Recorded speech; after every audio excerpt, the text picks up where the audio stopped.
Dr. Night Echoes. I was parked near a dry creek bed deep in the national forest, miles from the nearest paved road. That is when the sound started. It was the thin, sharp wail of a toddler crying. It was coming from the bottom of the steep gully just past my campsite. I sat up in my sleeping bag, my skin crawling. I had not seen another person or vehicle for 2 days. I tried to tell myself it was a fox or a bird, but the sound was too specific. It had that gasping, breathless quality of a child who had been sobbing for a long time. I grabbed my heavy flashlight and stepped out of the truck. The beam cut through the oaks and hit the sandy bottom of the creek. I called out, asking if anyone was there, but the crying only got louder. I started hiking down the slope, sliding on the loose rocks. Every time I got within 20 feet of the sound, it would cut off and restart further down the bend. I followed it for 10 minutes, my chest tight with panic. Then I stopped. I realized the child wasn't moving. The sound was moving. It didn't have the natural rise and fall of a human voice. It was perfectly rhythmic. It repeated the exact same hiccup and the exact same pitch every 4 seconds. It sounded like a low-quality recording being played through a speaker. As soon as I stopped moving, the crying stopped too. The silence that followed was heavy and felt pressurized. I didn't shine my light anymore. I turned it off and climbed back up the ridge in total darkness, feeling my way through the thorns. I got into my truck and locked the doors. I sat there with my engine off, staring at the gully. A few minutes later, the crying started again. But this time, it was directly outside my passenger window. It was the same rhythmic, looping wail, coming from something standing right against the glass. I dropped anchor in a deep, narrow bayou, just as the sky turned the color of a fresh bruise. Usually, this spot is crowded with other boaters, but that night, I was completely alone.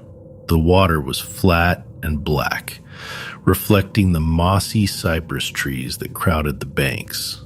A storm was rolling in, so I made sure the lines were tight and retreated into the cabin. Around 2 a.m., the temperature in the cabin dropped sharply.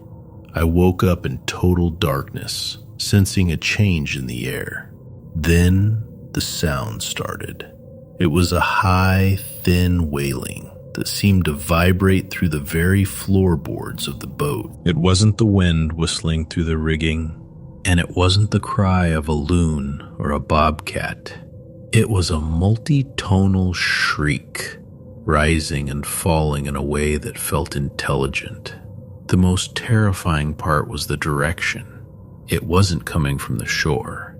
It was coming from the water, circling the hull just inches away from where I lay. I could hear the faint, wet slap of something slick dragging against the side of the boat between the screams. I stayed perfectly still, buried under my blankets, too terrified to even reach for my flashlight. I felt the entire boat tilt slightly to the left, as if something heavy was resting its weight on the gunwale, peering into the dark cabin. The wailing continued for 20 minutes, sometimes dropping to a low, gurgling moan that sounded like water rushing into a pair of lungs. I squeezed my eyes shut and prayed for the storm to break. Eventually, the sound drifted toward the center of the bayou and simply sank into the water. When the sun came up, I found long, oily smears of gray slime covering the side of the boat, trailing down into the water. We were camping in a dense patch of the Cascades. Around midnight, my friend Mike stood up and walked a few yards into the dark to grab some extra branches for the fire. The rest of us stayed by the heat, talking quietly. About 30 seconds later, we heard his voice call out from the deep brush. "Hey guys, come look at this," it shouted. The voice was unmistakably Mike's, the same raspy tone and the same way he dragged his vowels. However, the sound was coming from at least 50 yards away, much deeper into the timber than he could have traveled in that time.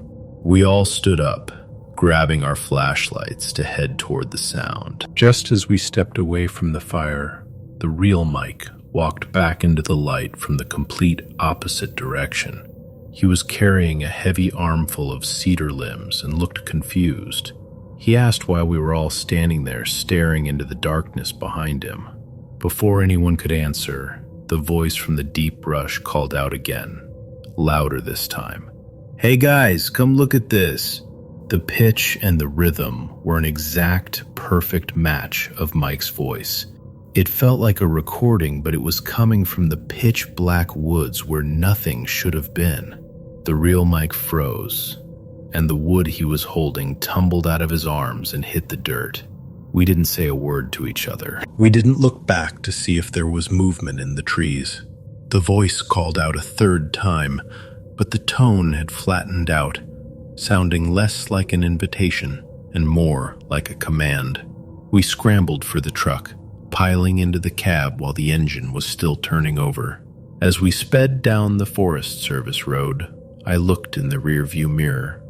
3 distinct figures were standing at the edge of our abandoned campsite, perfectly still, watching our taillights disappear into the fog. I found the structure while cutting through a patch of woods that local hikers usually avoid. It was a leaning, windowless shack made of gray timber that looked like it was melting into the mud. The door was hanging by a single rusted hinge. When I stepped inside, in the center of the room, someone had built a circular fire pit out of jagged river stones. The ashes were still cold, but the floor around them was stained with dark, tacky patches. It wasn't oil or paint. It was dried blood, spread in wide, uneven smears across the floorboards and splashed onto the lower wooden beams. A heavy blue tarpaulin had been draped over the rafters to create a crude ceiling. It was covered in deep, jagged vertical slashes, as if something with long blades had been swinging at it from below. More blood was speckled across the plastic, dried into hard black crusts. I stood there, paralyzed by the sight of a pair of heavy rubber boots tucked neatly in the corner, both filled to the brim with a dark, stagnant liquid. My brain tried to process a logical explanation, but the sheer volume of the stains made it impossible. This wasn't a hunter's cabin. It felt like a place designed for something to be systematically disassembled.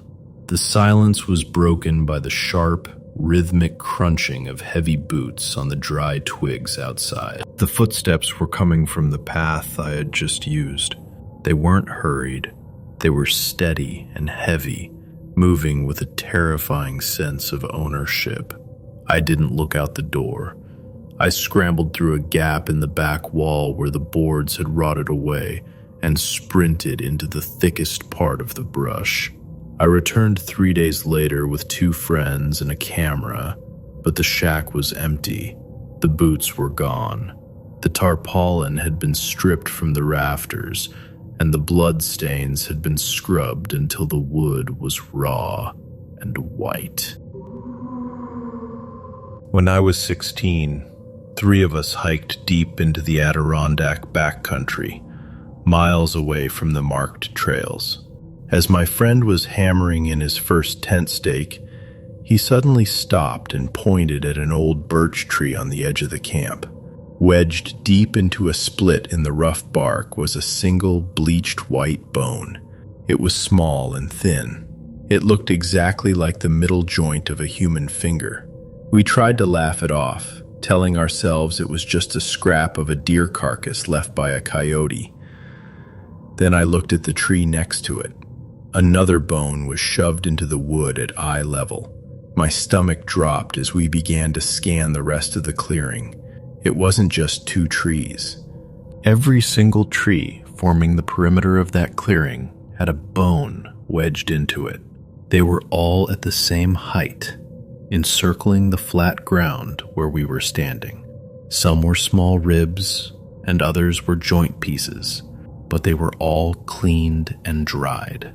There were dozens of them, forming a perfect, intentional ring around us. The realization hit us all at once that we hadn't stumbled into a natural clearing. We were standing in the center of something that had been prepared. The woods went completely silent as we stood there staring at the circle. There was no wind and no bird noise, just the sound of our own heavy breathing. We didn't even talk. We didn't bother folding the tents or organizing our gear.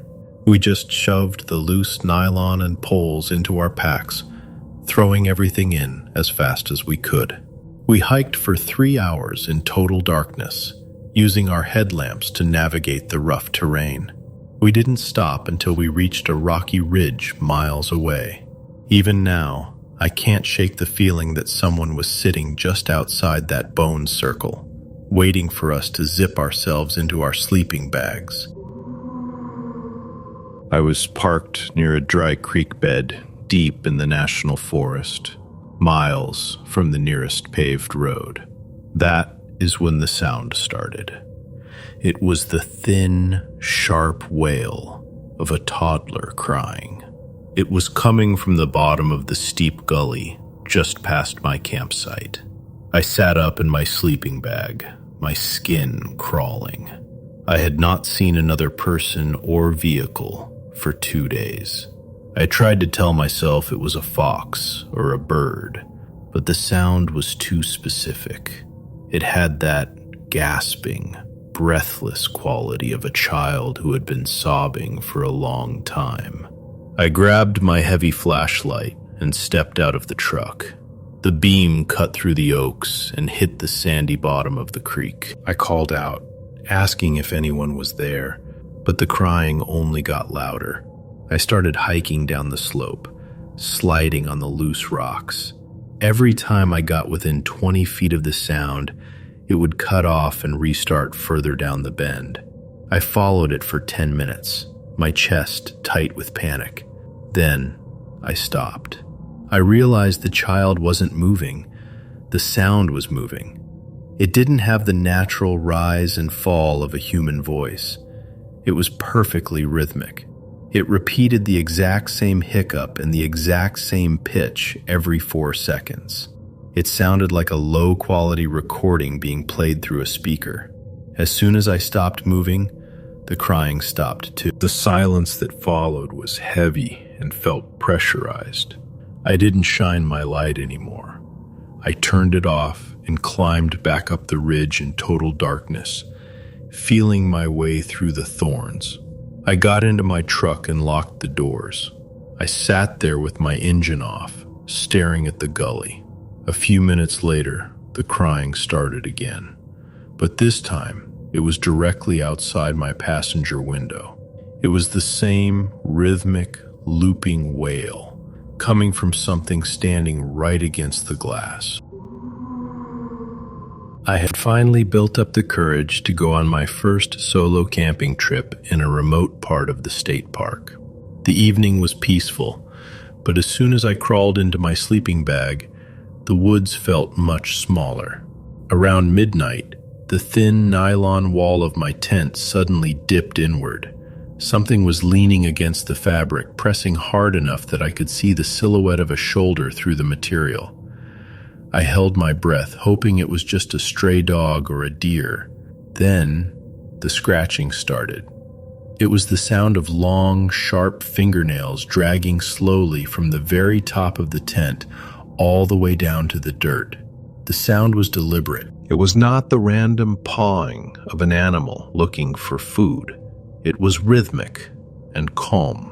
I felt the vibration through my sleeping pad as the nails caught on the reinforced seams. My heart was pounding so hard I could feel it in my throat. I tried to stay quiet, but when the scratching started, on the side right next to my face. I snapped. I sat up and screamed, "Go away!" as loud as I could. The scratching stopped instantly. The silence that followed was even worse than the noise. Then, a voice replied. It was a very soft, high-pitched giggle that sounded like a child, but there was something wrong with the tone. It felt empty and cold. Immediately after the laugh, I heard the heavy, wet thuds of something running away on two legs. It wasn't light like a kid. The footsteps were heavy and cracked thick branches as it sprinted into the deep brush. I didn't wait to see if it was coming back. I grabbed my car keys and my boots, leaving the tent and most of my gear behind.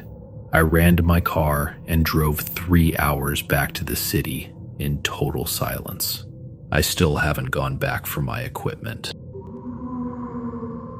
One summer, I lived out of my pack in the deep timber for so long that my senses started to shift.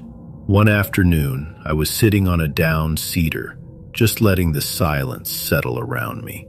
The air was dead still. Suddenly, a heavy green pine cone thudded into the dirt a few feet away. I didn't think much of it until a second one hit the ground, closer this time. I scanned the canopy, expecting to see a squirrel, but the branches were motionless. I closed my eyes and focused on the air, trying to catch a scent. Nothing. Just the smell of damp earth and pine needles. Then, a third cone hit the log right next to my thigh. It didn't fall. It had been thrown with enough force to make the wood ring. I stood up, my skin crawling with a sudden, intense heat. I looked in every direction, but the woods were a blur of gray and green. There was no sound of footsteps, no snapping twigs, and most importantly, no scent of another human. I grabbed my pack and started to walk away, trying to keep my pace steady. As soon as I moved, more cones began to rain down around me. They weren't falling from the sky. They were being flicked from the dense brush at my sides. Every time I turned to face the source, the movement would stop. I felt a cold, sharp pressure at the base of my neck, that primal instinct telling me I was being hunted by something that didn't use soap or perfume. I stopped trying to be brave and just ran. I didn't stop until I reached the gravel access road miles away. Whatever was back there, it didn't want me to see it, and it definitely didn't want me to stay. The limestone ridges in that part of Kentucky create these deep, narrow hollows where the air stays heavy and sound carries in a way that feels unnatural. I was about 3 miles from my trailhead, cutting through a dense stand of trees as the sun began to dip behind the bluffs. The first time I heard the snap, I figured it was a deer or maybe a stray dog. But as the trail got steeper, the timing became too deliberate. I would plant my boot on a dry hickory branch, and exactly 2 seconds after the crack, a mirror sound would punch through the silence from the brush behind me.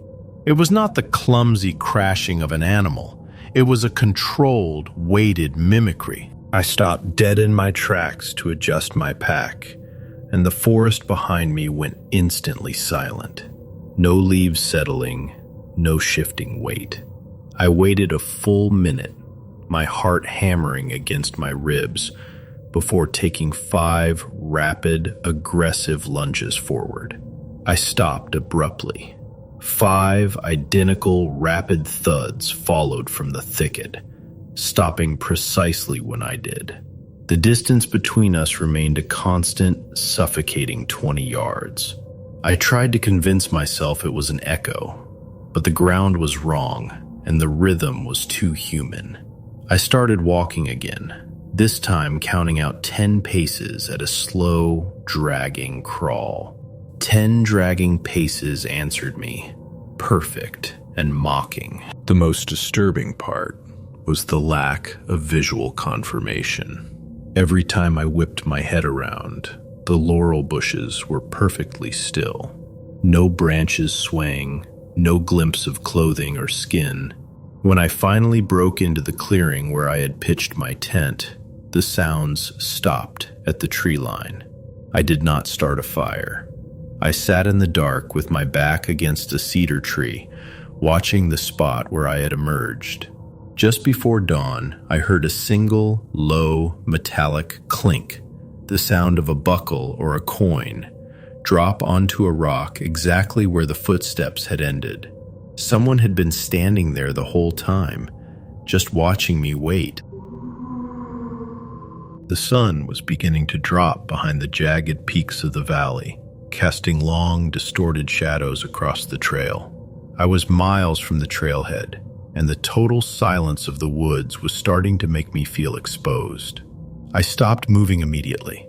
My first thought was that another hiker was playing a joke on me, so I waited for a person to emerge from the brush. Nobody moved. I decided to test it. I whistled a much longer, more chaotic series of notes that I made up on the spot. It was complicated and had no real rhythm. Again, almost instantly, the same complex tune was whistled back from the exact same spot in the trees. It was a flawless copy, repeating my mistakes and my hesitations with terrifying precision. My skin felt tight and cold. I scanned the dark gaps between the pines, but I couldn't see a single flash of clothing or a human silhouette. I realized then that no person could have memorized and repeated that random string of notes so quickly. I stood there for a full minute, listening to the wind rattle the dry leaves. I didn't whistle a third time. I didn't want to hear what it would do with my voice if I spoke. I turned around and started walking back toward the valley entrance. I kept a steady pace, refusing to look back even when I heard the faint, dry sound of a single note being whistled behind me, much closer than before. I reached my car just as the light failed completely. As I locked the doors, I looked at the tree line and saw a pale, thin shape move back into the darkness.